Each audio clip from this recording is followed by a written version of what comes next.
Everyone, welcome to management classes by Pooja बावना।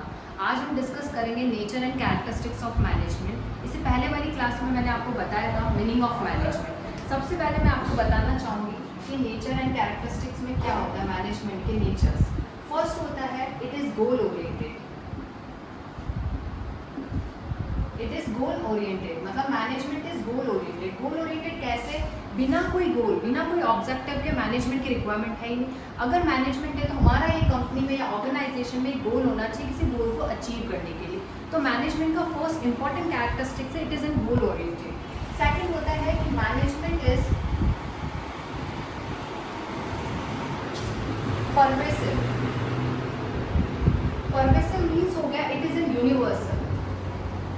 ऐसा ज़रूरी नहीं है ये किसी एक कंपनी में रिक्वायर्ड है, ये हर तरह की कंपनी में मैनेजमेंट एक इंपॉर्टेंट रोल प्ले करता है, चाहे वो स्मॉल कंपनी हो, चाहे बिग हो, चाहे बहुत ह्यूज लेवल पे फैली हो। तो मैनेजमेंट एक इंपॉर्टेंट है, हर जगह फैला हुआ, इट्स इन यूनिवर्सल। थर्ड अगर मैं बात करूँ तो मैनेजमेंट क्या है, एक multi dimensional. Management is multi dimensional. Multi dimension बोले तो हर तरह मल्टीपल वर्क करता है। जैसे इसमें वर्क आ जाता है, पीपल आ जाता है एंड ऑपरेशंस आ जाते हैं। अगर मुझे फॉर एग्जांपल 100 यूनिट्स बनानी है तो 100 यूनिट्स बनाने के लिए मेरा वर्क क्या है, मेरे को 100 यूनिट्स प्रिपेयर करनी है। तो मेरे वर्क को करने के लिए, मेरे गोल को अचीव करने के लिए, एक वर्क को अकम्प्लिश करने के लिए मैं कब करूँगी वर्क, पर उस वर्क को करने के लिए हमें क्या रिक्वायरमेंट होगी, पीपल की। जैसे अगर मुझे 100 यूनिट्स बनानी है फॉर एग्जाम्पल, तो मुझे कितने लोग चाहिए, फॉर एग्जाम्पल 4 कैंडिडेट्स चाहिए उस काम को करने के लिए।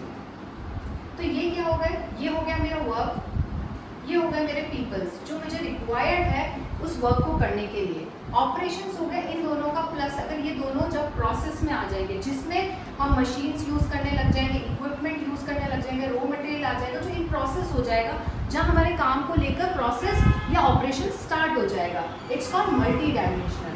अगर मैं फोर्थ बात करूँ, मैनेजमेंट क्या है, एक कंटिन्यूस प्रोसेस है। कंटिन्यूस प्रोसेस मीन्स है ये ऑनगोइंग प्रोसेस, हम इसे स्टॉप नहीं कर सकते। आज स्टार्ट हुआ ऐसा नहीं कल ब्रेक कर लो, हमें इसे कंटिन्यूसली चलाना पड़ता है, बीच में हम स्टॉप नहीं करते। तो मैनेजमेंट कंटिन्यूस तब तक चलेगा टिल मेरे को एक रिजल्ट नहीं मिल जाता या मेरा गोल अकम्प्लिश नहीं हो जाता, फिर वापस वो स्टार्ट हो जाएगा। तो it is an continuous process. Fifth one हो गया, ये एक ग्रुप एक्टिविटी है। कैसे ग्रुप एक्टिविटी है ये?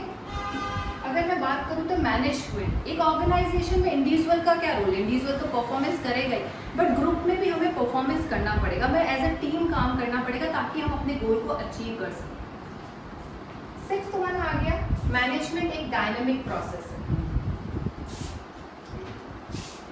डायनेमिक प्रोसेस का मीन्स हो गया जैसे फॉर एग्जाम्पल हमें according to the environment changes लाने पड़ते हैं। ऐसा तो नहीं है कि मैं पुरानी टेक्नोलॉजी को यूज़ करती रहूँ आज के टाइम में, नहीं, मुझे अपनी टेक्नोलॉजी चेंज करने पड़ेंगे, मुझे अपने व्यूज़ चेंज करने पड़ेंगे, मुझे आज के टाइम के हिसाब से चलना पड़ेगा। तो उसके अकॉर्डिंग मुझे चीज़ों को मैनेज करना पड़ेगा।